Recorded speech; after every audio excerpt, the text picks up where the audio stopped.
Hey, Alpha Nurses, I'm Licensure from alphanurseguide.com. This is 98 Practice NCLEX questions. Without the way, let's get started. The nurse is developing a care plan with an older adult with hypertension and is instructing the client that hypertension can be a silent killer. The nurse should instruct the client to report signs of which of the following diseases that are often a result of undetected high blood pressure. 1. Cerebrovascular accidents. 2. Liver disease. 3. Myocardial infarction. 4. Pulmonary disease. The correct answer is 1. Hypertension is referred to as a silent killer for adults because until the adult has significant damage to other systems, the hypertension may go undetected. CVAs can be related to long-term hypertension. Liver or pulmonary disease is not generally associated with hypertension. Myocardial infarction is generally related to coronary artery disease. When teaching a client about propranolol hydrochloride, the nurse should base the information on the knowledge that propranolol, 1. blocks beta-adrenergic stimulation and thus causes decreased heart rate, myocardial contractility, and conduction. 2. increases norepinephrine secretion and thus decreases blood pressure and heart rate. 3. is a potent arterial and venous vasodilator that reduces peripheral vascular resistance and lowers blood pressure. 4. is an angiotensin-converting enzyme inhibitor that reduces blood pressure by blocking the conversion of angiotensin 1 to angiotensin 2. The correct answer is 1. Propranolol is a beta-adrenergic blocking agent. Actions of propranolol include reducing heart rate, decreasing myocardial contractility, and slowing conduction. Propranolol does not increase norepinephrine secretion, cause vasodilation, or block conversion of angiotensin 1 to angiotensin 2. Which intervention would be most likely to assist a client with hypertension in maintaining an exercise program? 1. Giving the client a written exercise program. 2. Explaining the exercise program to the client's spouse. 3. Reassuring the client that he or she can do the exercise program. 4. Tailoring a program to the client's needs and abilities. The correct answer is 4. Tailoring or individualizing a program to the client's lifestyle has been shown to be an effective strategy for changing health behaviors. Providing a written program, explaining the program to the client's spouse, and reassuring the client that he or she can do the program may be helpful, but are not as likely to promote adherence as individualizing the program. An older adult with a history of hypertension is admitted with diagnosis of dehydration. The client is becoming increasingly confused and weak. The client reports taking 1 tablet of hydrochlorothiazide daily, and the prescription is written for 1/2 tablet. The nurse should obtain additional information about 1. Decreased drug half-life of the hydrochlorothiazide. 2. Decreased hepatic blood flow. 3. Increased GI activity. 4. Increased urinary elimination. The correct answer is 2. Aging causes decreased hepatic blood flow, decreased drug metabolism, which occurs with aging, along with more drug in circulation, means the drug will remain in the body longer and produce greater drug effects. The client has also taken more drug than prescribed, increasing the opportunity for more drug action to occur. When there is decreased metabolism of drugs, an increase in the half-life will occur most especially in the older adult. In older adults, transit time is slower, allowing more drug to be absorbed. Increased urinary elimination would mean that drug elimination could be higher, not lower, and accumulating in the body.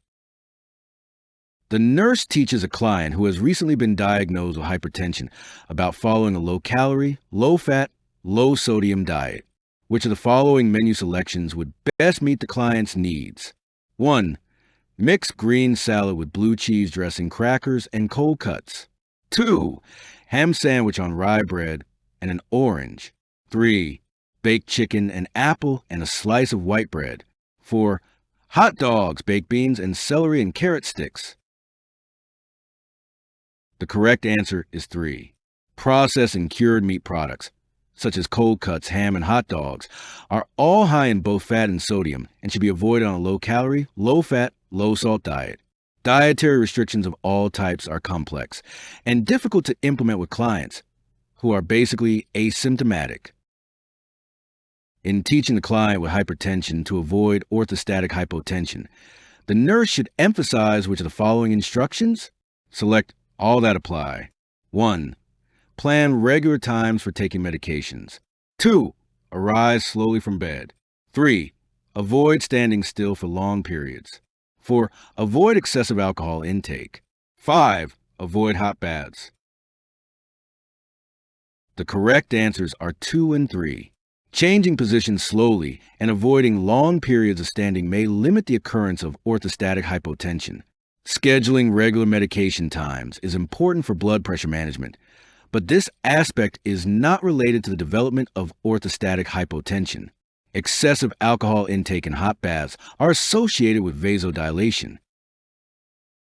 A client with hypertensive emergency is being treated with sodium nitroprusside, nipride, in a dilution of 50 milligrams per 250 milliliters. How many micrograms of nipride are in each milliliter? Blank micrograms. The correct answer is 200 micrograms. First, calculate the number of milligrams per milliliter. You do this by dividing 50 by 250, which equals to 0.2 milligrams. So it's 0.2 milligrams per 1 milliliter.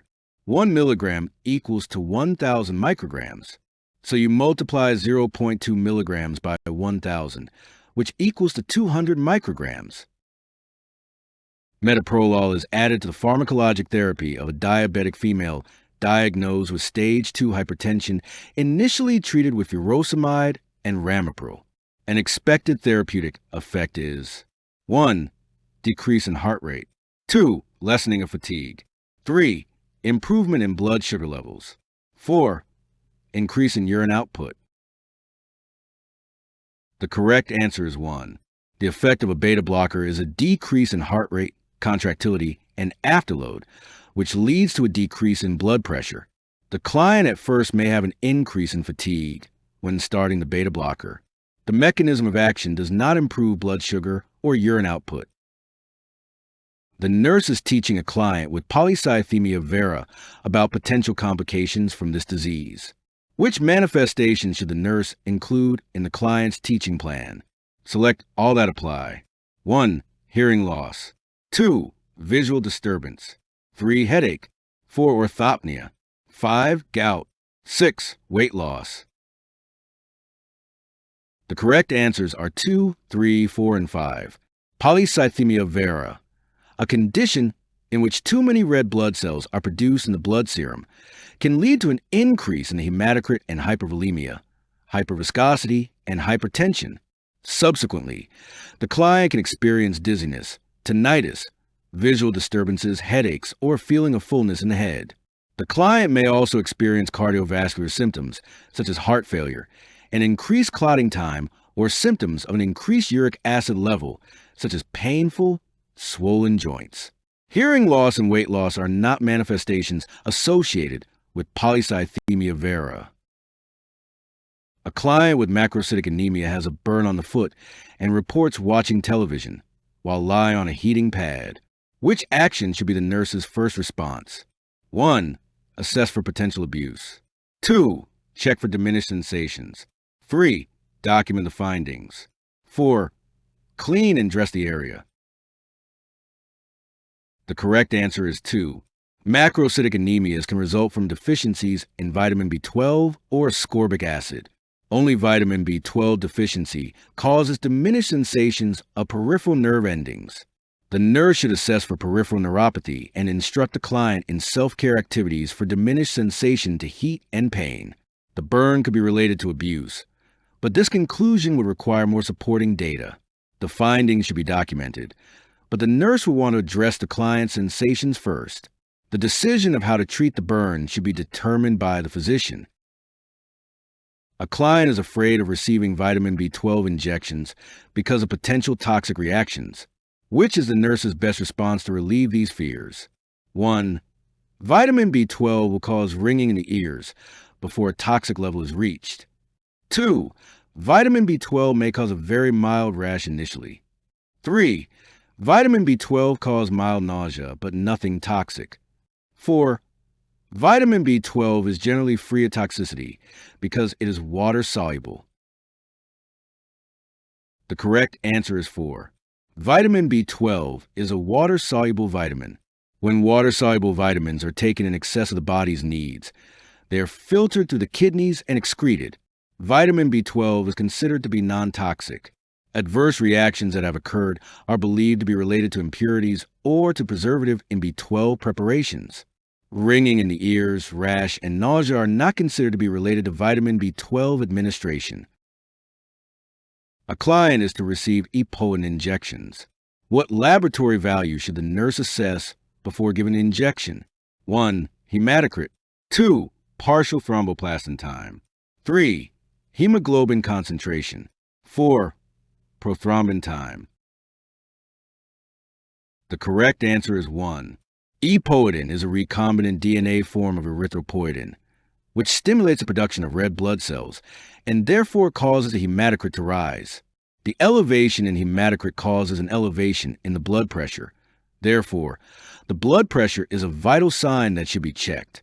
The partial thromboplastin time, hemoglobin level, and prothrombin time are not monitored for this drug. Which safety measures will be most important to implement when caring for a client who is receiving 2 units of packed red blood cells? Select all that apply. 1. Verify that the ABO and RH of the 2 units are the same. 2. Infuse a unit of PRBCs in less than 4 hours. 3. Stop the transfusion if a reaction occurs, but keep the line open. 4. Take vital signs every 15 minutes while the unit is transfusing. 5. Inspect the blood bag for leaks, abnormal color, and clots. 6. Use a 22-gauge catheter for optimal flow of a blood transfusion. The correct answers are 2, 3, and 5.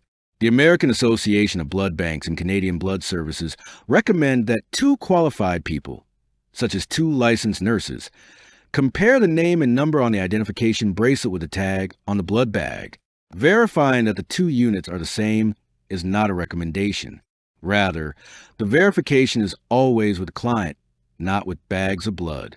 A unit of blood should infuse in 4 hours or less to avoid the risk of septicemia, since no preservatives are used.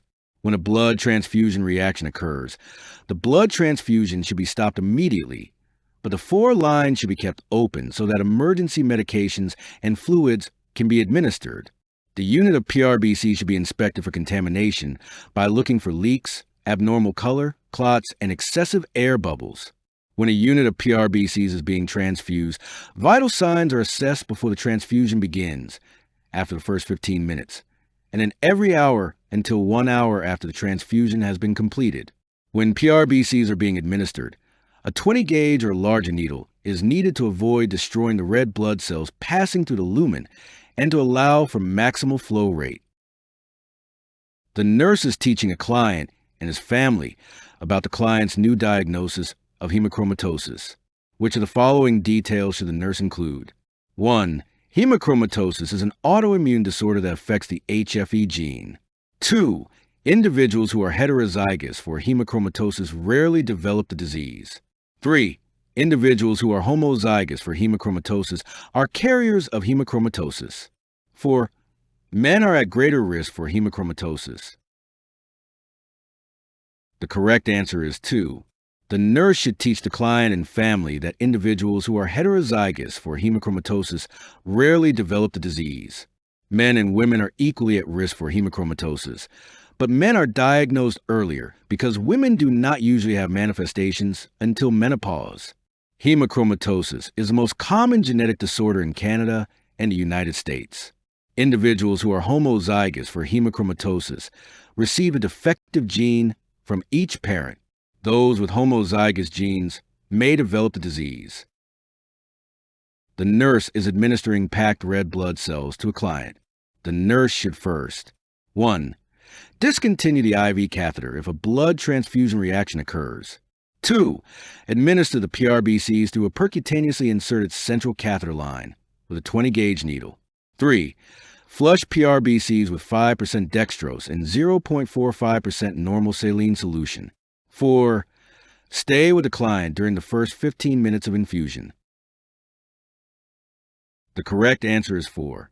The most likely time for a blood transfusion reaction to occur is during the first 15 minutes or first 50 milliliters of the infusion.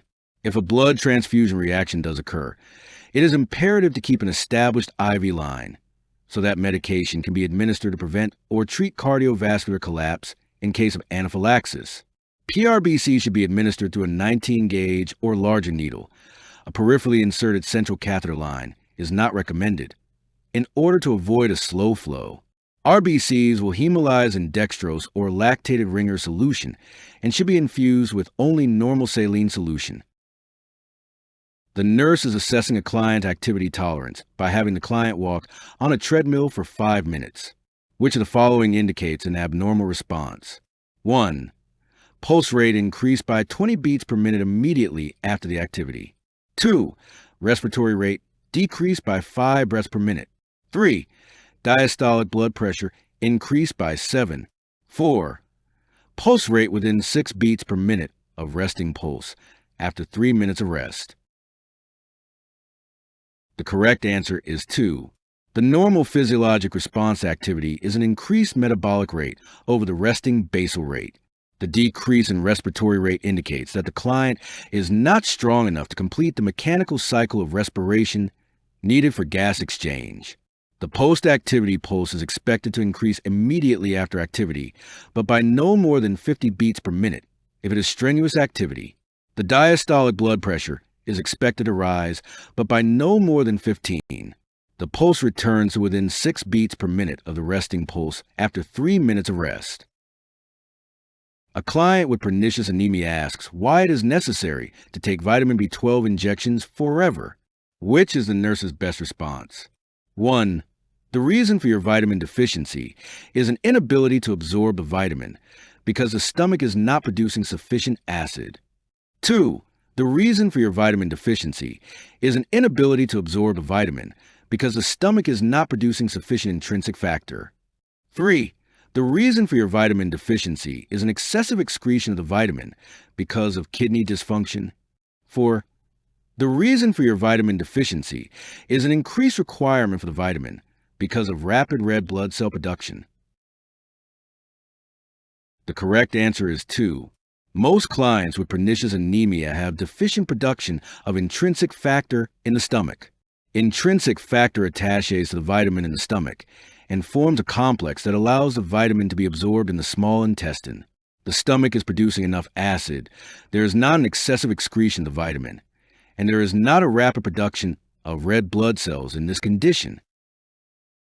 When giving discharge instructions to the client with vasospastic disorder, Raynaud's phenomenon, the nurse should explain that the expected outcome of taking a beta-adrenergic blocking medication is to control the symptoms by 1. Decreasing the influence of the sympathetic nervous system on the tissues in the hands and feet. 2. Decreasing the pain by producing analgesia. 3. Increasing the blood supply to the affected area. 4. Increasing monoamine oxidase. The correct answer is 1. Beta-adrenergic medications block the beta-adrenergic receptors. Therefore, the expected outcome of the medication is to decrease the influence of the sympathetic nervous system on the blood vessels in the hands. Beta-adrenergic blockers have no analgesic effects. Increasing blood supply to the affected area is an indirect effect of beta-adrenergic blockers. They do not increase monoamine oxidase, which does not play a role in Raynaud's disease. In order to prevent recurrent vasospastic episodes with Raynaud's phenomenon, the nurse should instruct the client to 1. Keep the hands and feet elevated as much as possible. 2. Use a vibrating massage device on the hands. 3. Wear gloves when obtaining food from the refrigerator. 4. Increase coffee intake to 2 cups per day. The correct answer is 3. Loose, warm clothing should be worn to protect from the cold. Wearing gloves when handling cold objects will help prevent vasospasms. Vibrating equipment and typing contribute to vasospasm. Tobacco and caffeine should be avoided. Elevation will decrease arterial perfusion during vasospasms. During an initial assessment of a client diagnosed with vasospastic disorder, Raynaud's phenomenon, the nurse notes a sudden color change from pink to white in the fingers. The nurse should first assess 1. Appearance of cyanosis. 2. Radial pulse. 3. Oxygen saturation of the affected fingers. 4. Blood pressure. The correct answer is 2. Decreased perfusion from vasospasm induces color changes in the extremity. The degree of decreased perfusion should be assessed by taking the radial pulse. Color changes progressively to blue with cyanosis and then red when reperfusion occurs. The oxygen saturation requires adequate perfusion for accuracy. A blood pressure will cause further constriction and reduction of perfusion in the extremity. Which of the following clients is at greatest risk for vasospastic disorder, Raynaud's phenomenon? 1. Young women. 2. Old women. 3. Old men. 4. Young men. The correct answer is 1. Vasospastic disorder, Raynaud's disease, is more common in young women and is associated with collagen diseases such as rheumatoid arthritis and lupus. A client has been diagnosed with vasospastic disorder, Raynaud's phenomenon, on the tip of the nose and fingertips. The physician has prescribed reserpine to determine if the client will obtain relief. The client often works outside in cold weather and also smokes 2 packs of cigarettes per day. Which of the following should be included in the discharge plan for this client? Select all that apply. 1. Stopping smoking. 2. Wearing a face covering and gloves in the winter. 3. Placing fingertips in cool water to rewarm them. 4. Finding employment that can be done in a warm environment. 5. Reporting signs of orthostatic hypotension. The correct answers are 1, 2, and 5. Vasospastic disorder, Raynaud's disease, is a form of intermittent arteriolar vasoconstriction that results in coldness, pain, and pallor of the fingertips, toes, or tip of the nose, and a rebound circulation with redness and pain. The nurse should instruct the client to stop smoking because nicotine is a vasoconstrictor. An adverse effect of reserpine is orthostatic hypotension.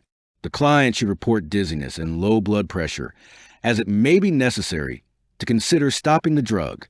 The client should prevent vasoconstriction by covering affected parts when in cold environments. The nurse can teach the client to rewarm exposed extremities by using warm water or placing them next to the body, such as under the axilla. It is not realistic to ask this client to change jobs at this time. The nurse is assessing a client with Buerger's disease. The nurse should determine if the client is experiencing 1. Thickening of the intima and media of the artery. 2. Inflammation and fibrosis of arteries, veins, and nerves. 3. Vasospasm lasting several minutes. 4. Pain, pallor, and pulselessness. The correct answer is 2. Buerger's disease is characterized by inflammation and fibrosis of arteries, veins, and nerves. White blood cells infiltrate the area and become fibrotic, which results in occlusion of the vessels. Signs and symptoms include slowly developing claudication, cyanosis, coldness, and pain at rest. Thickening of the intima and media of the artery is characteristic of atherosclerosis. Vasospasm lasting several minutes is characteristic of Raynaud's disease. Pain, pallor, and pulselessness are symptoms of acute occlusion of an artery by an embolus or other cause such as compartment syndrome. A client with Buerger's disease smokes 2 packs of cigarettes a day. When helping a client change smoking behavior, it is important to know the clients. 1. Ability to attend support groups. 2. Goals for the treatment. 3. Perception of the negative behavior. 4. Motivation. The correct answer is 3. When helping a client change detrimental health behavior, it is critical to learn how the client perceives a situation or problem. The client is more likely to change detrimental health behaviors if he realizes that there's a problem and that these behaviors lead to the problem. While understanding the client's ability to attend group meetings, his goals for treatment, and his motivation may help facilitate change, the nurse should first understand the client's perception of the problem and then determine what strategies might work from his perspective. Which of the following clients is at greatest risk for Buerger's disease? 1. A 29-year-old male with a 14-year history of cigarette smoking. 2. A 38-year-old female who is taking birth control pills. 3. A 54-year-old female with adult-onset diabetes. 4. A 65-year-old male with atherosclerosis. The correct answer is 1. Buerger's disease is a non-atherosclerotic, inflammatory vaso-occlusive disorder. The disorder occurs predominantly in younger men, less than 40 years of age, and there is a very strong relationship with tobacco use. Diagnosis is based on age of onset, history of tobacco use, symptoms, and exclusion of diabetes mellitus. The nurse is monitoring the client after and above the knee amputation and notes that blood has saturated through the distal part of the dressing. The nurse should immediately 1. Apply a tourniquet. 2. Assess vital signs. 3. Call the physician. 4. Elevate the surgical extremity with a large pillow. The correct answer is 2. The client should be evaluated for hemodynamic stability and extent of bleeding prior to calling the physician. Direct pressure can be used prior to applying a tourniquet if there is significant bleeding. To avoid flexion contractures, which can delay rehabilitation, elevation of the surgical limb is contraindicated. The client asks the nurse, "Why can't the doctor tell me exactly how much of my leg they're going to take off? Don't you think I should know that?" The nurse responds, knowing that the final decision on the level of the amputation will depend primarily on 1. The need to remove as much of the leg as possible. 2. The adequacy of the blood supply to the tissues. 3. The ease with which a prosthesis can be fitted. 4. The client's ability to walk with a prosthesis. The correct answer is 2. The level of amputation commonly cannot be accurately determined until surgery, when the surgeon can directly assess the adequacy of the circulation of the residual limb. A longer residual limb facilitates prosthesis fitting and will make it easier for the client to walk. However, although these aspects will be considered in the final decision, they are not the primary factors influencing the decision. The client with peripheral vascular disease and a history of hypertension is to be discharged on a low-fat, low-cholesterol, low-sodium diet, which should be the nurse's first step in planning the dietary instructions. 1. Determine the client's knowledge level about cholesterol. 2. Ask the client to name foods high in fat, cholesterol, and salt. 3. Explain the importance of complying with the diet. 4. Assess the family's food preferences. The correct answer is 4. Before beginning dietary interventions, the nurse must assess the client's pattern of food intake, lifestyle, food preferences, and ethnic, cultural, and financial influences. A client with a history of coronary artery disease has been diagnosed with peripheral vascular disease. The physician started the client on pentoxifylline once daily. Approximately 1 hour after receiving the initial dose of pentoxifylline, the client reports having chest pain. The nurse should first 1. Initiate the rapid response team. 2. Contact the physician. 3. Encourage the client to relax. 4. Document the episode in the chart. The correct answer is 2. Angina is an adverse reaction to pentoxifylline, which should be used cautiously in clients with CAD. The nurse should report the client's symptoms to the physician, who may prescribe nitroglycerin and possibly discontinue the pentoxifylline. The client should rest until the chest pain subsides, and documentation is essential when a client experiences an adverse reaction with medications that have been prescribed. However, the nurse's top priority is to call the physician, report the problem, and obtain a prescription for nitroglycerin. The client's reports of symptoms should never be dismissed. A client is receiving pentoxifylline for intermittent claudication. The nurse should determine the effectiveness of the drug by asking if the client 1. Has improved circulation in the legs. 2. Can wiggle the toes. 3. Is urinating more frequently. 4. Is less dizzy. The correct answer is 1. Although pentoxifylline's precise mechanism of action is unknown, Its therapeutic effect is to increase blood flow, and the client should have improved circulation in the legs. The client does not have nerve impairment and should be able to wiggle the toes. Urination is not improved by taking pentoxifylline. Dizziness is a side effect of the drug, not an intended outcome. The client has aching, weakness, and a cramping sensation in both of the lower extremities while walking. To promote health and maintain the client's level of activity, the nurse should suggest that the client try 1. Cross-country skiing, 2. Jogging, 3. Golfing, 4. Riding a stationary bike. The correct answer is 4. In this case, the exercise prescription needs to be individualized because walking causes discomfort. To maintain the level of activity and decrease venous congestion, riding a stationary bike is another appropriate exercise behavior. Use of a stationary bike provides a non-weight-bearing exercise modality, which allows a longer duration of activity. Jogging and cross-country skiing are weight-bearing activities.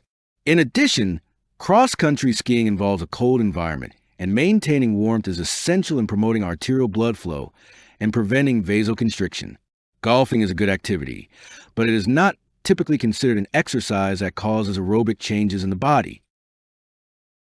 A client is scheduled to undergo right axillary to axillary artery bypass surgery. Which of the following interventions is most important for the nurse to implement in the preoperative period? 1. Assess the temperature in the affected arm. 2. Monitor the radial pulse in the affected arm. 3. Protect the extremity from cold. 4. Avoid using the arm for a venipuncture. The correct answer is 4. If surgery is scheduled, the nurse should avoid venipunctures in the affected extremity. The goal should be to prevent unnecessary trauma and possible infection in the affected arm. Disruptions in skin integrity and even minor skin irritations can cause the surgery to be canceled. The nurse can continue to monitor the temperature and radial pulse in the affected arm. However, doing so is not the priority. Keeping the client warm is important, but is not the priority at this time. A client with peripheral vascular disease has bypass surgery. The primary goal of the plan of care after surgery is to 1. Maintain circulation. 2. Prevent infection. 3. Relieve pain. 4. Provide education. The correct answer is 1. Maintaining circulation in the affected extremity after surgery is the focus of care. The graft can become occluded, and the client must be assessed frequently to determine whether the graft is patent. Preventing infection and relieving pain are important, but are secondary to maintaining graft patency. Education should have taken place in the preoperative phase, and then continued during the recovery phase. A client with peripheral vascular disease has chronic, severe pretibial and ankle edema bilaterally. Because the client is on complete bed rest and circulation is compromised, one goal is to maintain tissue integrity. Which of the following interventions will help achieve this outcome? 1. Administering pain medication. 2. Encouraging fluids. 3. Turning the client every 1 to 2 hours. 4. Maintaining hygiene. The correct answer is 3. The client is at greater risk for skin breakdown in the lower extremities related to the edema and to remaining in one position, which increases capillary pressure. Turning the client every 1 to 2 hours promotes vasodilation and prevents vascular compression. Administering pain medication will not have an effect on skin integrity. Encouraging fluids is not a direct intervention for maintaining skin integrity, although being well hydrated is a goal for most clients. Maintaining hygiene does influence skin integrity, but is secondary in this situation. The nurse in the intensive care unit is giving a report to the nurse in a cardiac step-down unit about a client who had coronary artery bypass surgery. Which of the following is the most effective way to assure essential information about the client is reported? 1. Give the report face-to-face with both nurses in a quiet room. 2. Audio tape the report for future reference and documentation. 3. Use a printed checklist with information individualized for the client. 4. Document essential transfer information in the client's electronic health record. The correct answer is 3. Using an individualized, printed checklist ensures that all key information is reported. The checklist can then serve as a record to which nurses can refer later. Giving a verbal report leaves room for error in memory. Using an audio tape or an electronic health record requires nurses to spend unnecessary time retrieving information. The nurse is assessing a client with heart failure who is receiving home health care monitoring using electronic devices, including scales, blood pressure monitoring, and structured questions to which the client responds daily on a touchscreen monitor. The nurse reviews data obtained within the last 3 days. The nurse calls the client to follow up. The nurse should ask the client which of the following first. 1. How are you feeling today? 2. Are you having shortness of breath? 3. Did you calibrate the scales before using them? 4. How much fluid did you drink during the last 24 hours? The correct answer is 2. The client has gained 5 pounds in 3 days with a steady increase in blood pressure. The client is exhibiting signs of heart failure, and if the client is short of breath, this will be another sign. Asking how the client is feeling is too general, and a more focused question will quickly determine the client's current health status. The scales should be calibrated periodically, but a 5 pounds weight gain, along with increased blood pressure, is not likely due to problems with the scale. The weight gain is likely due to fluid retention, not drinking too much fluid. Which activity would be appropriate? To delegate to an unlicensed personnel for a client diagnosed with a myocardial infarction who is stable. 1. Evaluate the lung sounds. 2. Help the client identify risk factors for coronary artery disease. 3. Provide teaching on a 2-gram sodium diet. 4. Record the intake and output. The correct answer is 4. Unlicensed personnel are able to measure and record intake and output. The nurse is responsible for client teaching, physical assessments, and evaluating the information collected on the client. The nurse is preparing to defibrillate a client on a cardiac monitor who is in ventricular fibrillation. See the photo. The nurse should do which of the following? 1. Move the paddle in the nurse's left hand to the midline. 2. Move the paddle in the nurse's right hand to above the client's nipple. 3. Grasp the handles of the paddles to allow visibility of the black markings on the paddle. 4. After pressing the charge button and calling all clear, push the shock button. The correct answer is 4. The paddles are in the correct position. The nurse can push the shock button to defibrillate the client. When performing the Heimlich maneuver on a conscious adult victim, the rescuer delivers inward and upward thrusts specifically. 1. Above the umbilicus. 2. At the level of the xiphoid process. 3. Over the victim's mid-abdominal area. 4. Below the xiphoid process and above the umbilicus. The correct answer is 4.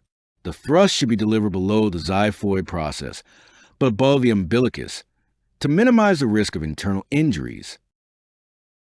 The rapid response team has been called to manage an unwitnessed cardiac arrest in a client's hospital room.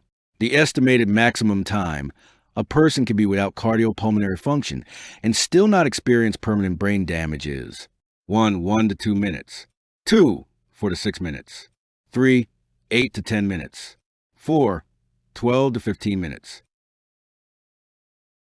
The correct answer is 2. After a person is without cardiopulmonary function for 4 to 6 minutes, permanent brain damage is almost certain. To prevent permanent brain damage, it is important to begin CPR promptly after a cardiopulmonary arrest. If a client is receiving rescue breaths and the chest wall fails to rise during cardiopulmonary resuscitation, the rescuer should first 1. Try using a bag mask device. 2. Decrease the rate of compressions. 3. Intubate the client. 4. Reposition the airway. The correct answer is 4. If the chest wall is not rising with rescue breaths, the head should be repositioned first to ensure that the airway is adequately opened. A bag mask device allows for delivery of 100% oxygen, but is difficult to manage. If there is just one rescuer, Ideally, 2 persons are used to operate the bag mask device, one to maintain the seal, and the other to provide the ventilations. Compression should be maintained at 100 per minute. During cardiopulmonary resuscitation, the xiphoid process at the lower end of the sternum should not be compressed when performing cardiac compressions. Which of the following organs will be most likely at risk for laceration by forceful compressions over the xiphoid process? 1. Lung. 2. Liver. 3. Stomach. 4. Diaphragm.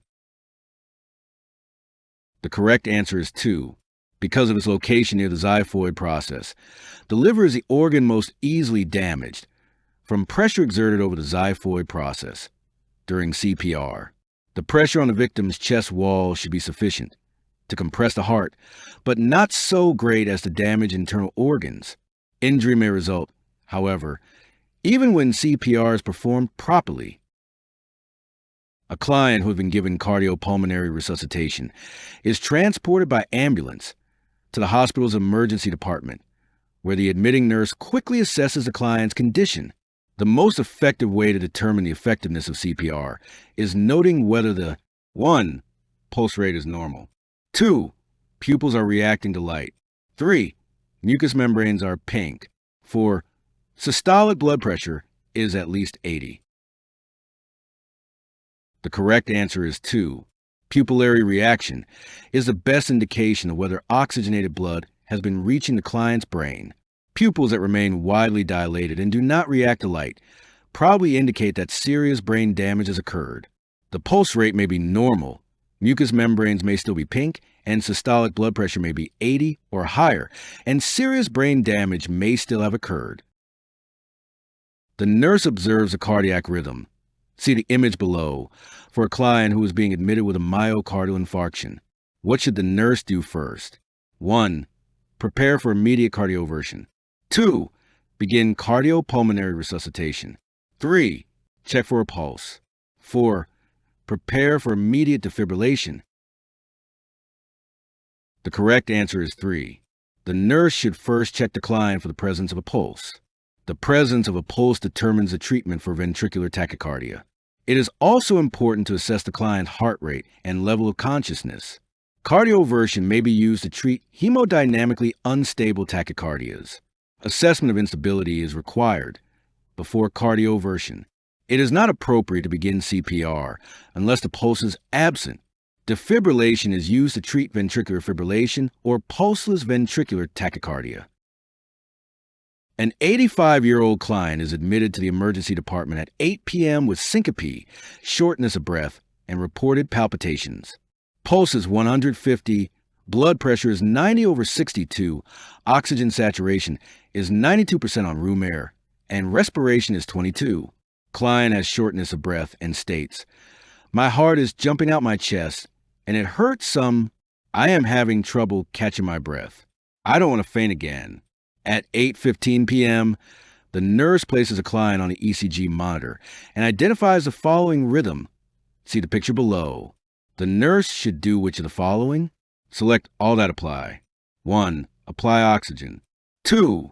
Prepare to defibrillate the client. 3. Monitor vital signs. 4. Have the client sign consent for cardioversion as prescribed. 5. Teach the client about warfarin, Coumadin, treatment, and the need for frequent blood testing. 6. Draw blood for a CBC count and thyroid function study. The correct answers are 1, 3, and 4.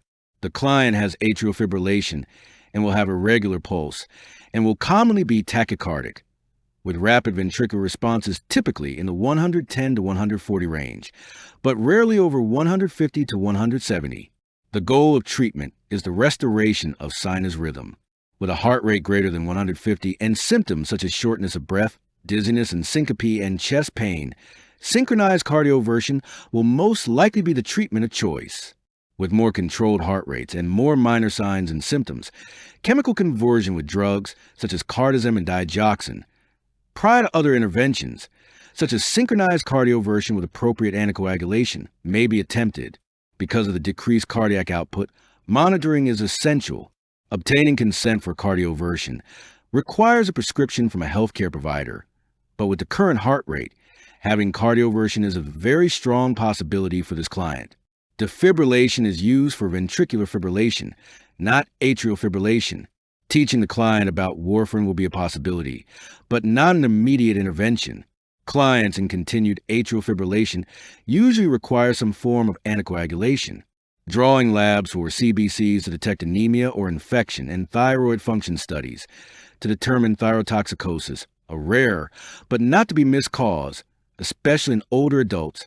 Serum electrolytes in blood, urea, nitrogen/creatinine, looking for electrolyte disturbances or renal failure, are commonly drawn for determining the cause of the atrial fibrillation, but they are not an immediate action. An older adult is admitted to the telemetry unit for placement of a permanent pacemaker because of sinus bradycardia. A priority goal for the client within 24 hours after insertion of a permanent pacemaker is to 1. Maintain skin integrity. 2. Maintain cardiac conduction stability. 3. Decrease cardiac output. 4. Increase activity level. The correct answer is 2. Maintaining cardiac conduction stability to prevent arrhythmias is a priority immediately after artificial pacemaker implantation. The client should have continuous electrocardiographic monitoring until proper pacemaker functioning is verified. Skin integrity, while important, is not an immediate concern. The pacemaker is used to increase heart rate and cardiac output, not decrease it. The client should limit activity for the first 24 to 48 hours after pacemaker insertion.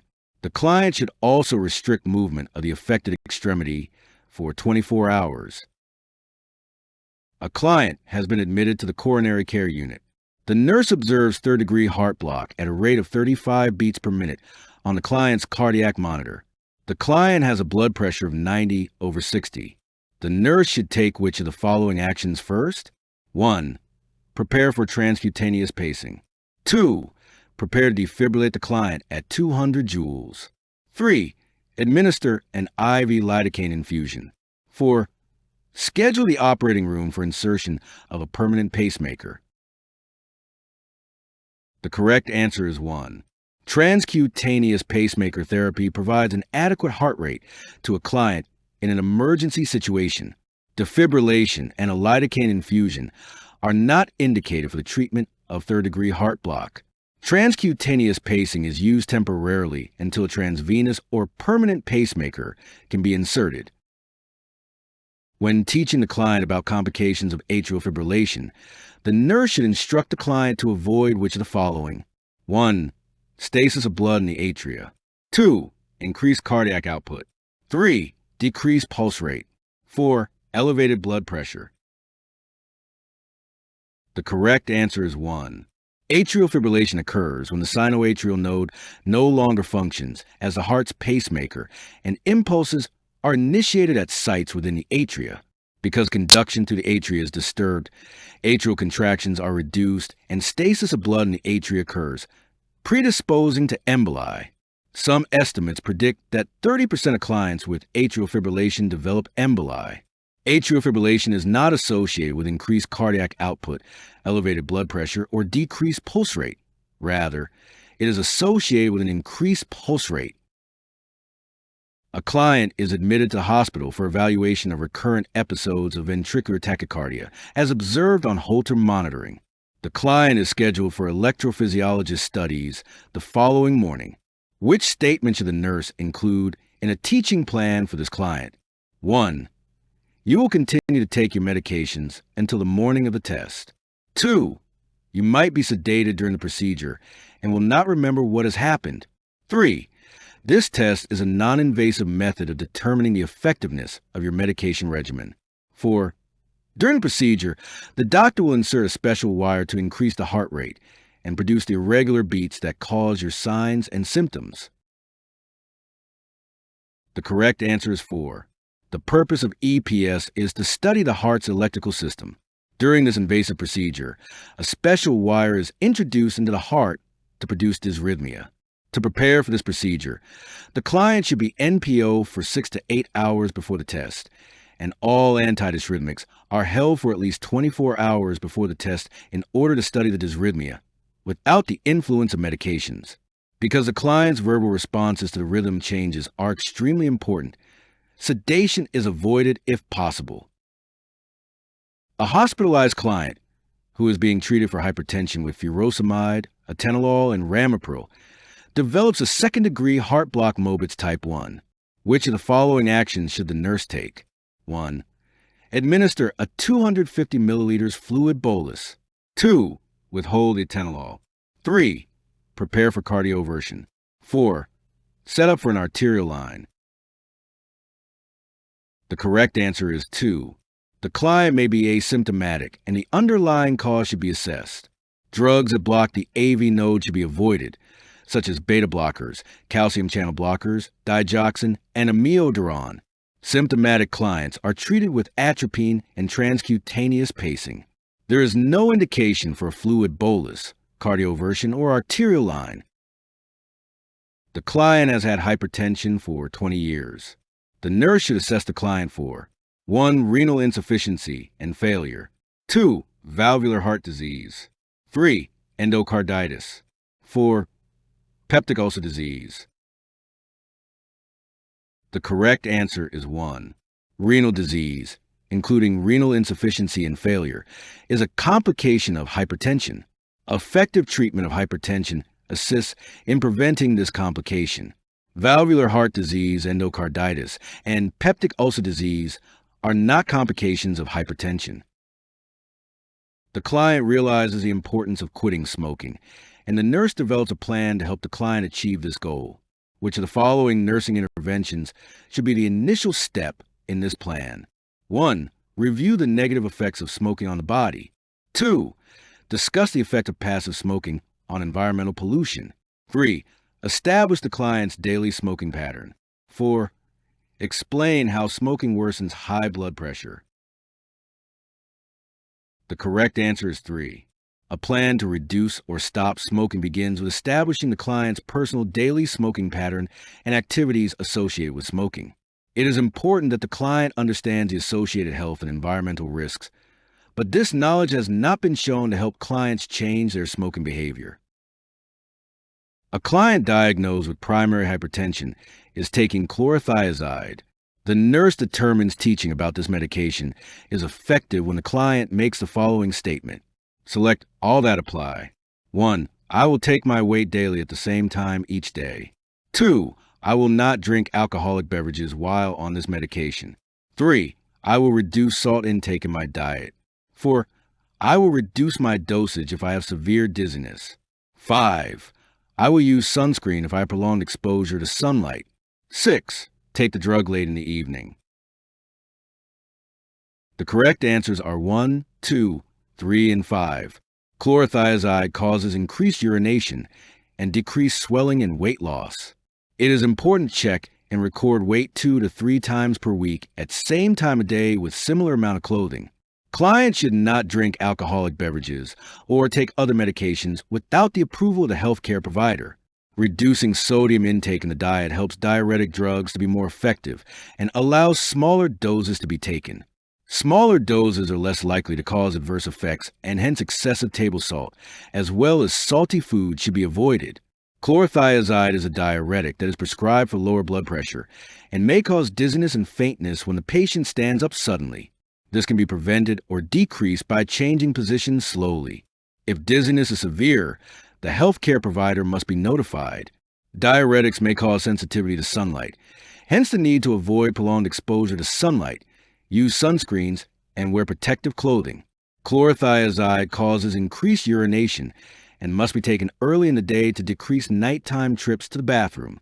Fewer bathroom trips mean less interference with sleep and less risk of falls. A client who has diabetes is taking metoprolol for hypertension. Which of the following information should the nurse include in the teaching plan? Select all that apply. 1. These tablets should be taken with food at same time each day. 2.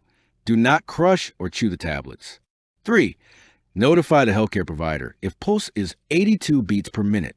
4. Have a blood glucose level drawn every 6 to 12 months during therapy.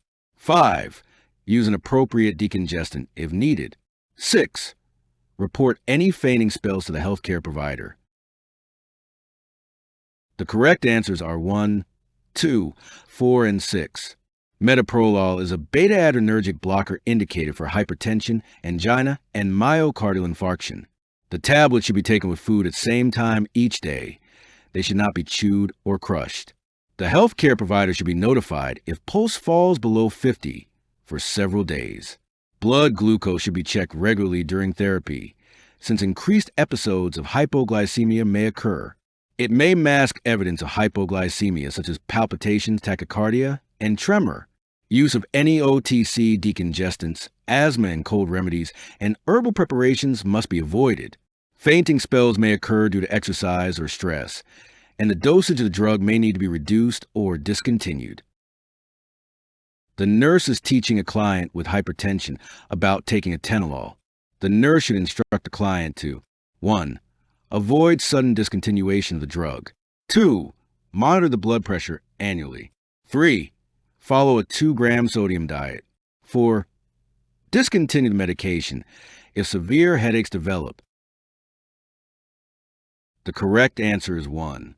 Atenolol is a beta-adrenergic antagonist indicated for management of hypertension. Sudden discontinuation of this drug is dangerous because it may exacerbate symptoms. The medication should not be discontinued without a physician's prescription. Blood pressure needs to be monitored more frequently than annually in a client who is newly diagnosed and treated for hypertension. Clients are not usually placed on a 2-gram sodium diet for hypertension. The nurse is discussing medications with a client with hypertension who has a prescription for furosemide daily. The client needs further education when the client states which of the following? 1. I know I should not drive after taking my Lasix. 2. I should be careful not to stand up too quickly when taking Lasix.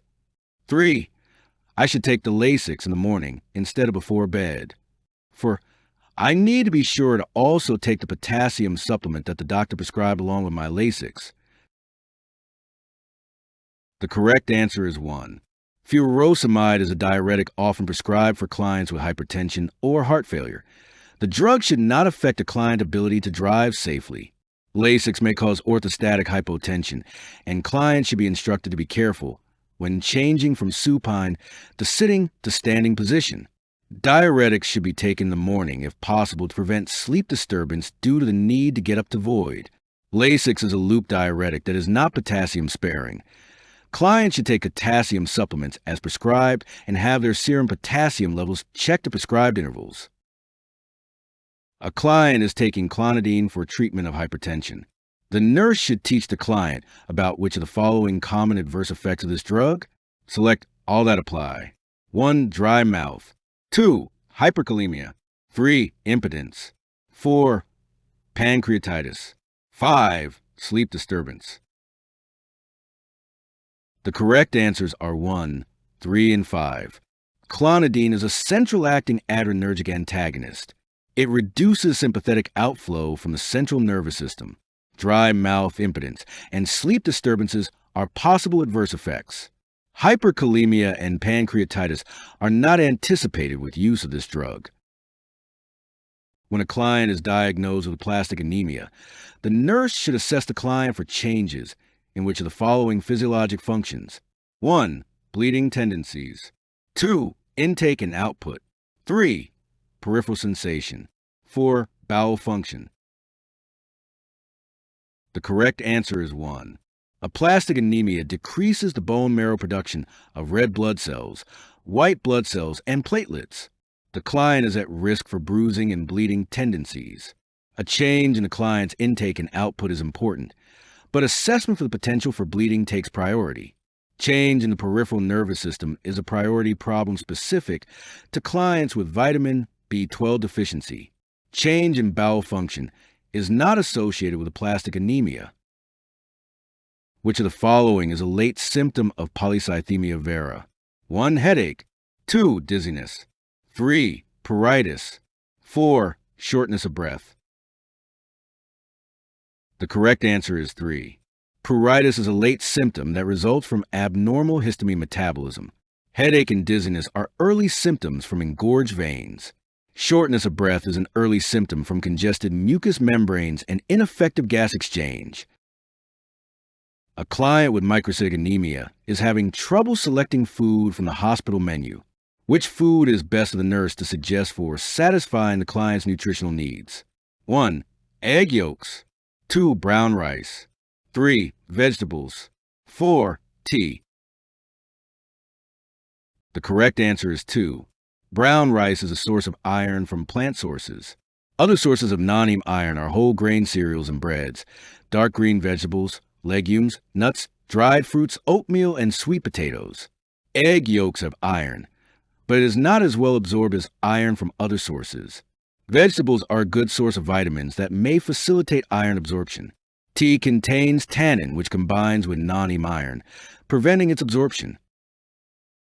When beginning IV erythropoietin therapy, the nurse should do which of the following? Select all that apply. 1. Check the hemoglobin levels before administering subsequent doses. 2. Shake the vial thoroughly to mix the concentrated white, milky solution. 3. Keep the multi-dose vial refrigerated between scheduled twice-a-day doses. 4. Administer medication through the IV line without other medications. 5. Adjust the initial doses according to the client's changes in blood pressure. 6. Instruct the client to avoid driving and performing hazardous activity during the initial treatment. The correct answers are 4, 5, and 6. Erythropoietin is administered to decrease the need for blood transfusions by stimulating red blood cell production. The medication should be administered through the IV line without other medications to avoid a reaction. The hematocrit, a simple measurement of the percentage of RBCs in the total blood volume, is used to monitor this therapy. When initiating IV erythropoietin therapy, the nurse should monitor the hematocrit level so that it rises no more than 4 points in any 2-week period. In addition, the initial doses of erythropoietin are adjusted according to the client's changes in blood pressure. The nurse should tell the client to avoid driving and performing hazardous activity during the initial treatment due to possible dizziness and headaches secondary to the adverse effect of hypertension. The hematocrit, not the hemoglobin level, is used for monitoring the effectiveness of therapy. The vial of erythropoietin should not be shaken because it may be biologically inactive. The solution should not be used if it is discolored. The nurse should not re-enter the vial once it has been entered. It is a one-time use vial. All remaining erythropoietin should be discarded since it does not contain preservatives.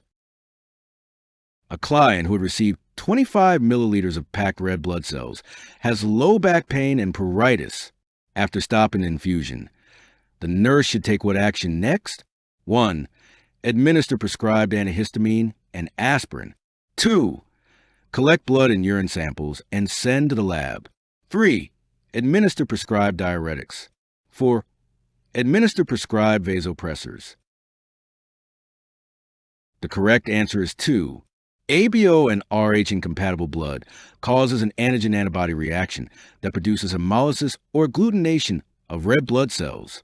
At the first indication of any sign/symptom of reaction, the blood transfusion is stopped.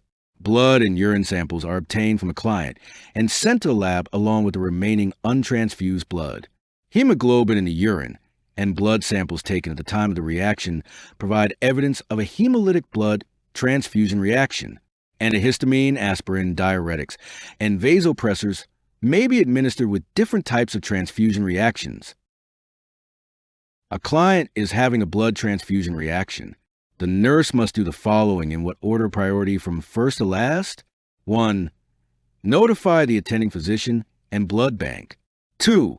Complete the appropriate transfusion reaction forms. 3. Stop the transfusion. 4. Keep the IV open with normal saline infusion. The correct order is 3, 4, 1, and 2. When the client is having a blood transfusion reaction, the nurse should first stop the transfusion and then keep the IV open with normal saline infusion. Next, the nurse should notify the physician and blood bank, then complete the required forms regarding the transfusion reaction. The nurse should instruct a young female adult with sickle cell anemia to do which of the following? Select all that apply. 1. Drink plenty of fluids when outside in hot weather. 2. Avoid being in high altitudes. 3. Be aware that since she is homozygous for hemoglobin S, she carries the sickle cell trait. 4. Know that pregnancy with sickle cell disease increases the risk of a crisis. 5. Avoid flying on commercial airlines. The correct answers are 1, 2, and 4. The nurse should teach the client to drink plenty of fluids to avoid becoming dehydrated. The client should avoid being in high altitudes, such as mountains above 5,000 feet, where there is less oxygen in the air, which may precipitate a sickle cell crisis.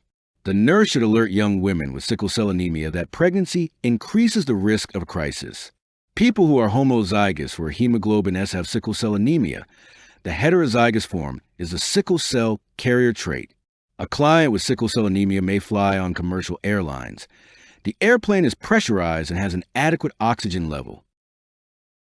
In a postoperative client, the hematocrit decreased from 36% to 34% on the third day, even though the red blood cell count and hemoglobin value remained stable at 4.5 millions per microliter and 11.9 grams per deciliter, respectively. The nurse should next 1. Check the dressing and drains for frank bleeding. 2. Call the physician. 3. Continue to monitor vital signs. 4. Start oxygen at 2 liters per minute per nasal cannula. The correct answer is 3. The nurse should continue to monitor the client because this value reflects a normal physiologic response. The physician does not need to be called, and oxygen does not need to be started based on these laboratory findings. Immediately after surgery, the client's hematocrit reflects a falsely high value related to the body's compensatory response to the stress of sudden loss of fluids and blood. Activation of the intrinsic pathway and the renin-angiotensin cycle via antidiuretic hormone produces vasoconstriction and retention of fluid for first 1 to 2 days postoperatively. By the 2nd to 3rd day, this response decreases, and the client's hematocrit level is more reflective of the amount of RBCs in the plasma. Fresh bleeding is a less likely occurrence on the 3rd postoperative day, but is not impossible. However, the nurse should have expected to see a decrease in the RBC count and hemoglobin value accompanying the hematocrit. A woman of African descent had experienced severe palpitations, weakness, and shortness of breath after taking bacitracin. As a part of the discharge planning, the nurse should evaluate the client's knowledge about 1. Increased folic acid needs. 2. Congenital enzyme deficiency. 3. Restricted activity in hot weather. 4. Need for blood transfusions. The correct answer is 2. This client presented with the typical signs of glucose 6-phosphate dehydrogenase, aka G6PD, deficiency anemia. 10% of blacks inherit an X-linked recessive disorder of the G6PD enzyme in the red blood cell. When cells with decreased levels of G6PD are exposed to certain drugs, such as sulfonamides, acetylsalicylic acid, thiazide diuretics, and vitamin K, the RBC may hemolyze and anemia and jaundice may occur. The reaction is self-limited as soon as the causative agent is withheld. No further treatment is necessary except counseling to prevent acute incidents by avoiding exposure to specific drugs. There is no need for increased folic acid, restricted activity in hot weather, or blood transfusions. A client with vasospastic disorder, Raynaud's phenomenon, is considering having a sympathectomy. This nurse should tell the client that the surgery is performed 1. In the early stages of the disease to prevent further circulatory disturbances. 2. When the disease is controlled by medication. 3. When the client is unable to control stress-related vasospasm. 4. When all other treatment alternatives have failed. The correct answer is 4. Sympathectomy is scheduled only after other treatment alternatives have been explored and have failed. Medication and stress management are beneficial strategies to prevent advancement of the disease process. If the disease is controlled by medication, there is no reason for surgery. A client with Raynaud's phenomenon is prescribed diltiazem. An expected outcome is 1. Decreased heart rate. 2. Conversion to normal sinus rhythm. 3. reduced episodes of finger numbness. 4. Increased SpO2. The correct answer is 3. Calcium channel blockers are first-line drug therapy for the treatment of vasospasms with Raynaud's phenomenon when other therapies are ineffective. Cardizem relaxes smooth muscles and improves peripheral perfusion, therefore reducing finger numbness. Cardizem decreases heart rate and is used to treat atrial fibrillation, but these are not associated with Raynaud's. When vasospasms are prevented, an accurate SpO2 can be measured in the affected extremity. However, SpO2 is a measurement of systemic oxygenation not influenced by cardizem. The nurse should instruct a client who has been diagnosed with vasospastic disorder, Raynaud's phenomenon, to 1. Immerse the hands in cold water during an episode. 2. Wear light garments when the temperature gets below 50 degrees Fahrenheit. 3. Wear gloves when handling ice or frozen foods. 4. Live in a cold climate. The correct answer is 3. Extreme changes in temperature can precipitate a vasospastic episode and should be avoided by clients with vasospastic disorder, Raynaud's disease. The client should be encouraged to wear gloves when handling frozen foods or ice. The client should immerse the involved extremity in warm water during an episode to promote vasodilation and relaxation of the small arteries that are in spasm. The client can help prevent vasospasm brought on by temperature changes by wearing warm clothes. Living in a cold climate will exacerbate the symptoms. The client with vasospastic disorder, Raynaud's phenomenon, has coldness and numbness in the fingers. The nurse assesses the client for effects of vasoconstriction. Which of the following is an early sign of vasoconstriction? 1. Cyanosis. 2. Gangrene. 3. Pallor. 4. Rubor. The correct answer is 3. Initially, the vasoconstriction effect produces pallor or a whitish coloring, followed by cyanosis and finally rubor. Gangrene is the end result of complete arterial occlusion. The skin is blackened and without a blood supply. A nurse assesses a 40-year-old female client with vasospastic disorder, Raynaud's phenomenon, involving her right hand. The nurse notes the information in the progress notes. The notes say, the client has a palpable but faint right radial pulse. Capillary refill on 5 digits is less than 8 seconds. No observable swelling. The client is reporting numbness in the tips of all digits. The skin is warm, dry, and red. From these findings, the nurse should develop a plan with the client to first manage. 1. Acute pain. 2. Numbness. 3. Lack of circulation. 4. Potential for skin breakdown. The correct answer is 2. The client has numbness in the fingertips, and the nurse should first help the client regain sensory perception and discuss strategies for prevention of injury. The client does not have acute pain. The client does have adequate circulation and is not at risk for skin breakdown at this time. When instructing a client who has been newly diagnosed with vasospastic disorder, Raynaud's phenomenon, about management of care, the nurse should discuss which of the following topics. 1. Scheduling a sympathectomy procedure for the next visit. 2. Using a beta blocker medication. 3. Follow-up monitoring for development of connective tissue disease. 4. Benefit of an angioplasty to the affected extremities. The correct answer is 3. Clients with Raynaud's phenomenon should receive routine follow-up to monitor symptoms and to assess the development of connective tissue or autoimmune diseases associated with Raynaud's. Beta blockers are not considered first-line drug therapy. A sympathectomy is considered only in advanced cases. There is no benefit to an angioplasty, which is used for atherosclerotic vascular disease. A client with Berger's disease has established a goal to stop smoking. Which medication would be the most helpful in attaining this goal? 1. Bupropion. 2. Nicotine. 3. Nitroglycerin. 4. Ibuprofen. The correct answer is 1. Bupropion is used to promote smoking cessation. All types of nicotine should be avoided to prevent vasoconstriction. Nitroglycerin, used for angina, and ibuprofen, an anti-inflammatory medication, have no role in smoking cessation. The primary goal for the client with Buerger's disease is to prevent 1. Embolus formation, 2. Fat embolus formation, 3. Thrombus formation, 4. Thrombophlebitis. The correct answer is 3. Because of the inflammation, a common complication of Buerger's disease is thrombus formation and potential occlusion of the vessel. Inflammation of the immediate and small arteries and veins is involved in the disease process.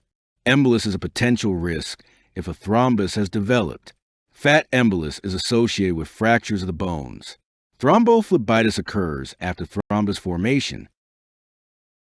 The client has had a below-the-knee amputation, secondary to arterial occlusive disease.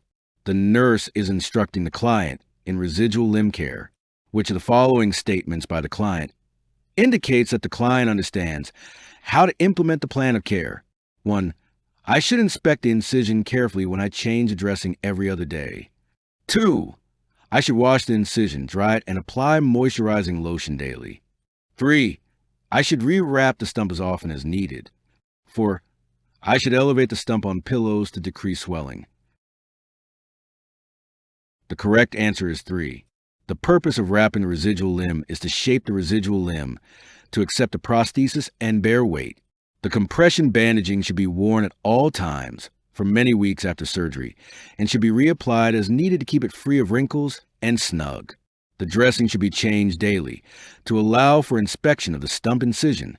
No lotion should be applied to the stump unless specifically prescribed by the physician. The stump should not be elevated on pillows, because this will contribute to the formation of flexion contractures. Contractures will prevent the client from wearing a prosthesis and ambulating. A client has undergone an amputation of 3 toes and a femoropopliteal bypass.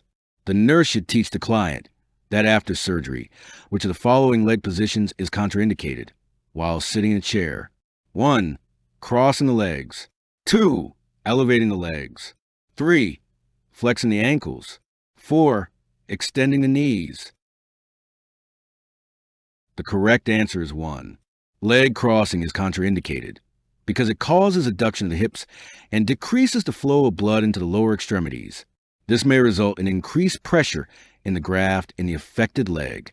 Elevating the legs, flexing the ankles, and extending the knees are not necessarily contraindicated.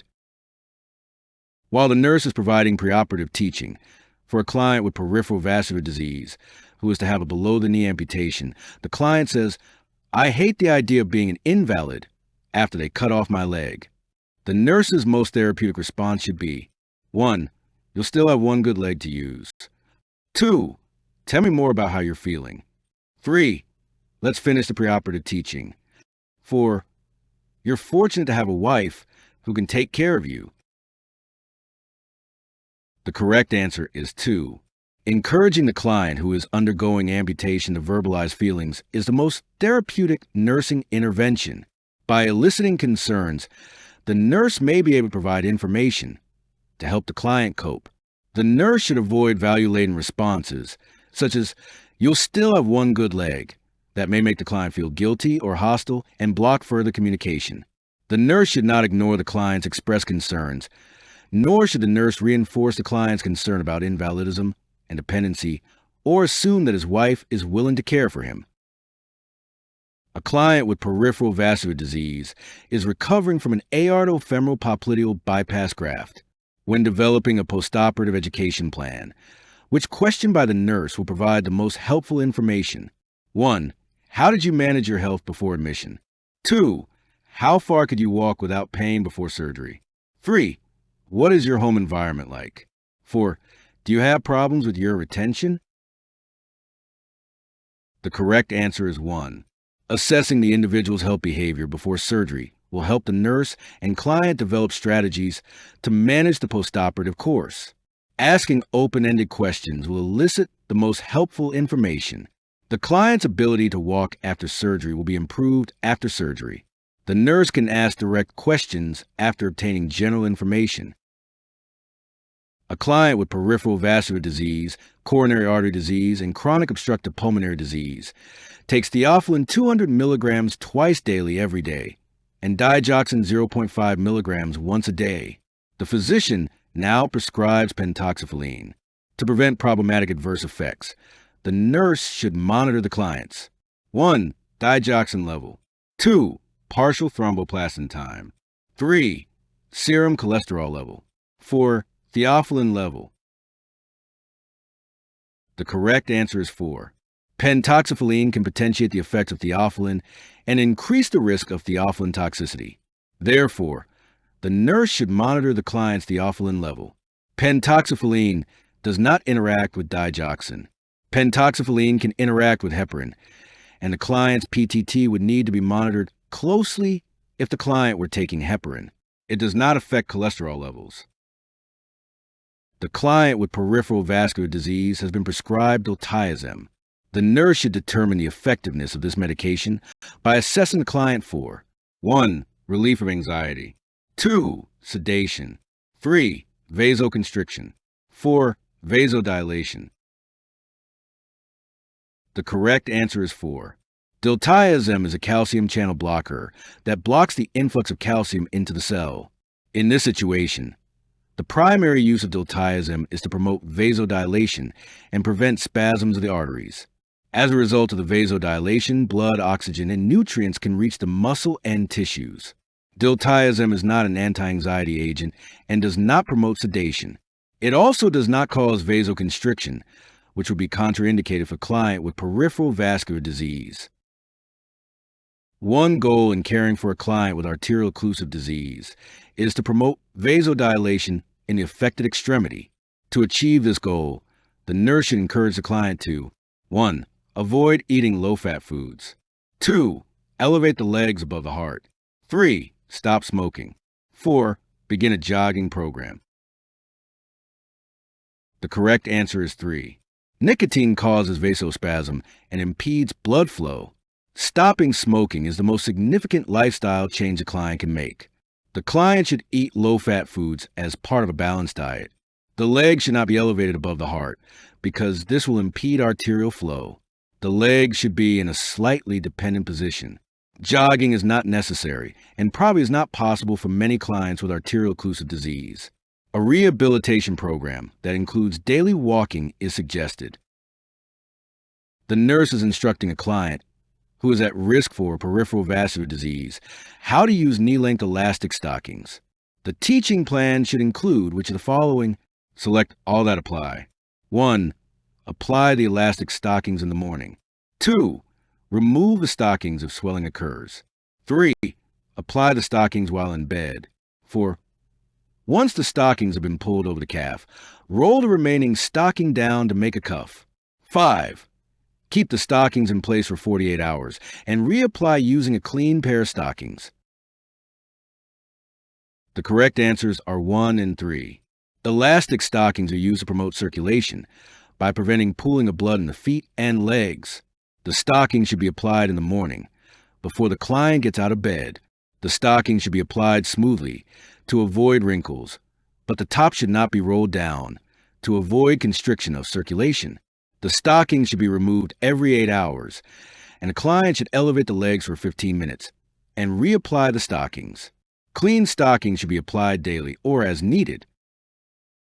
A client who has been diagnosed with peripheral vascular disease is being discharged.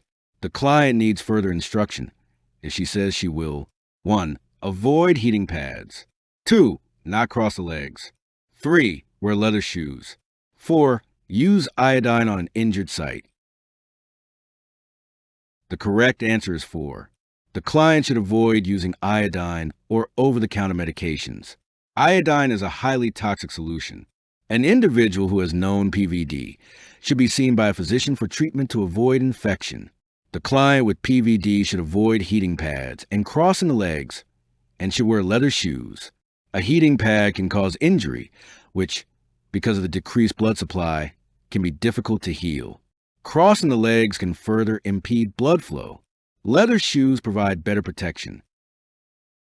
The nurse is planning care for elderly clients who are affected by orthostatic hypotension. The nurse should do which of the following? Select all that apply. 1. Assist the clients to stand to help prevent falls. 2. Teach clients how to gradually change their position. 3. Request a prescription for antihypertensive medications for clients at high risk. 4. Conduct fall risk assessments. 5.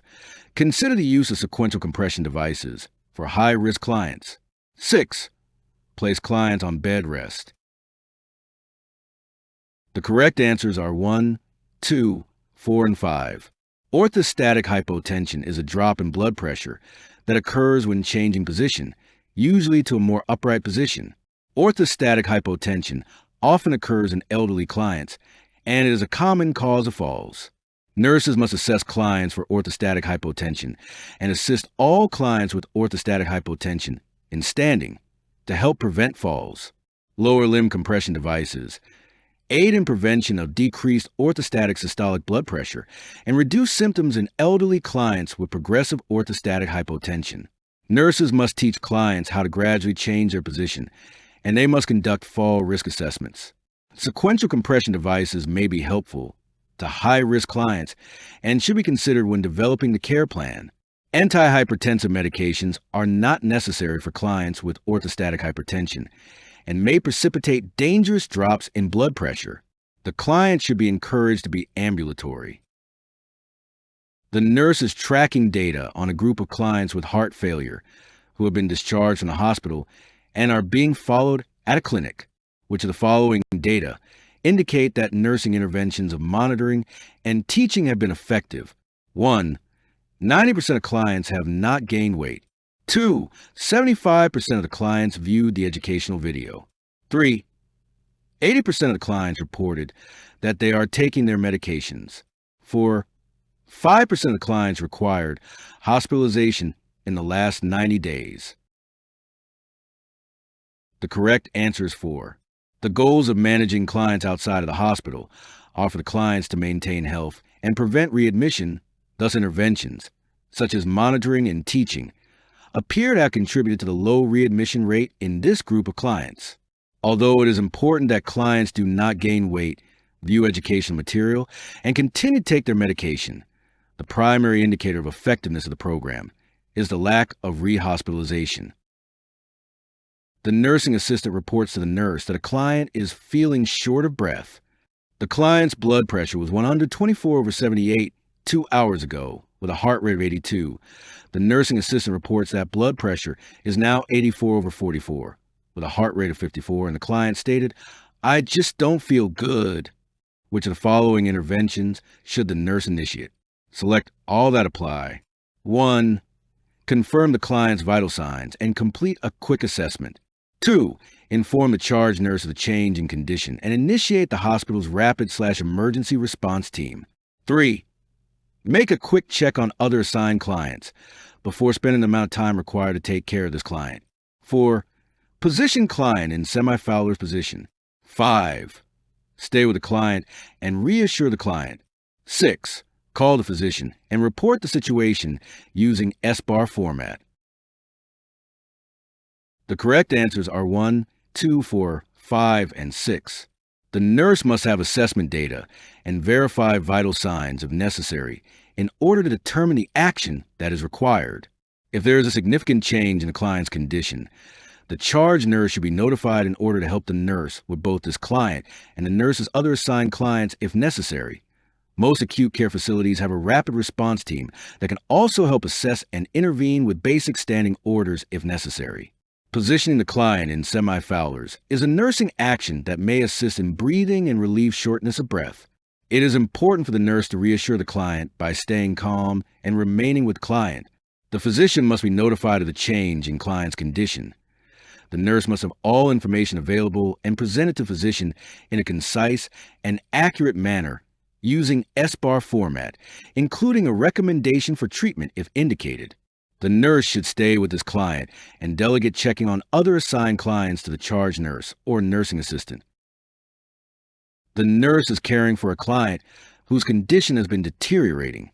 The client becomes unresponsive. The blood pressure is 80/40, and oxygen saturation is 90% on 50% face mask. The nurse should 1. Begin chest compressions. 2. call the rapid response team. 3. Remove the family from the room. 4. Ventilate the client with a bag mask device.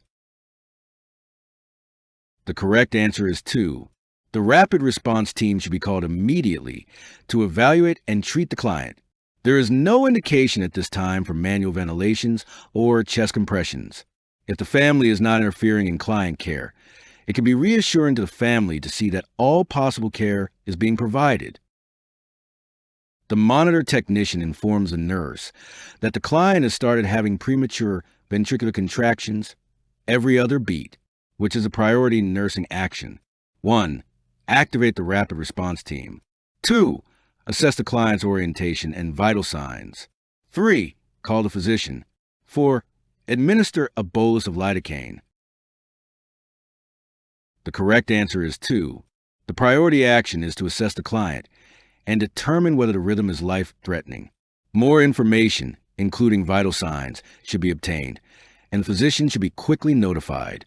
A bolus of lidocaine may be prescribed to treat this arrhythmia. This is not a code-type situation unless the client has been determined to be in a life-threatening situation. A nurse is helping a suspected choking victim.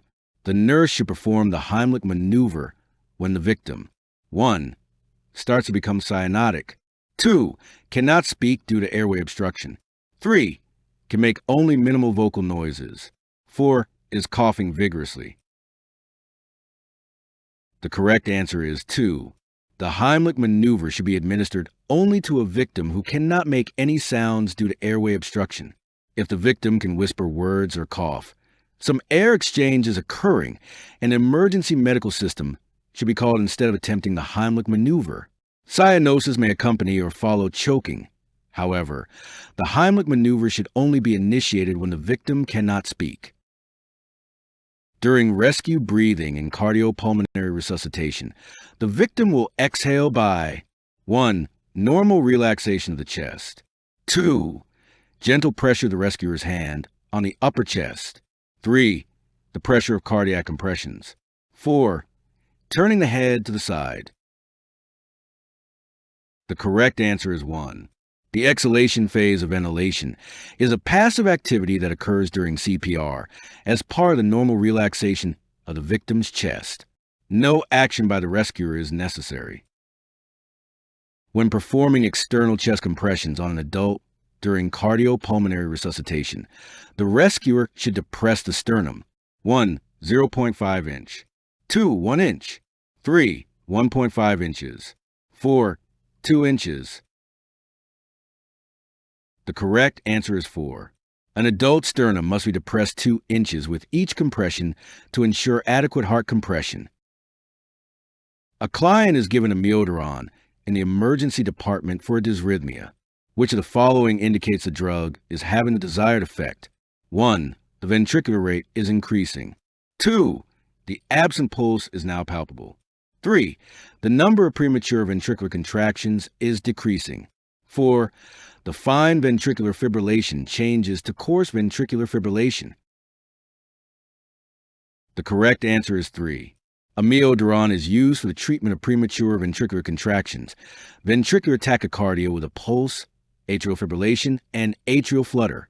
Amiodarone is not used as initial therapy for a pulseless dysrhythmia.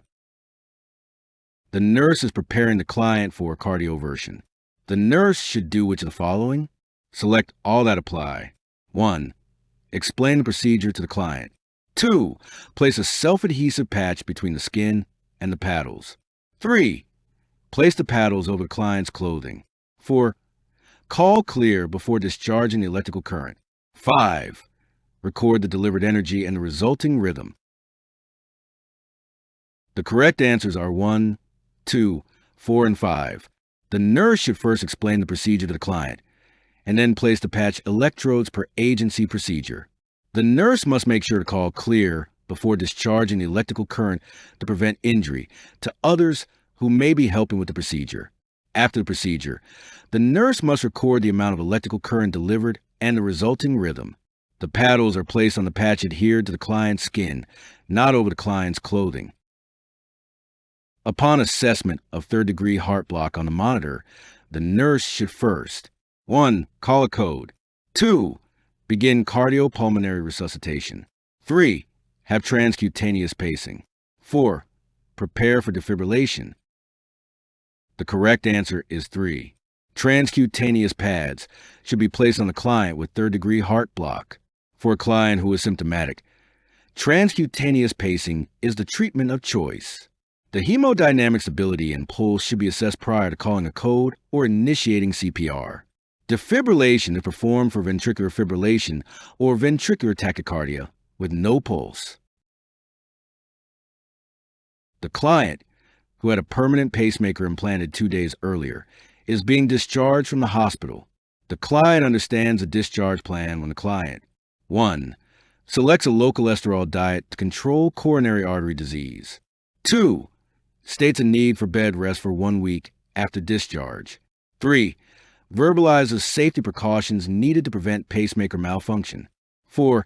Explains signs and symptoms of myocardial infarction. The correct answer is 3. Education is a major component of the discharge plan for a client with an artificial pacemaker.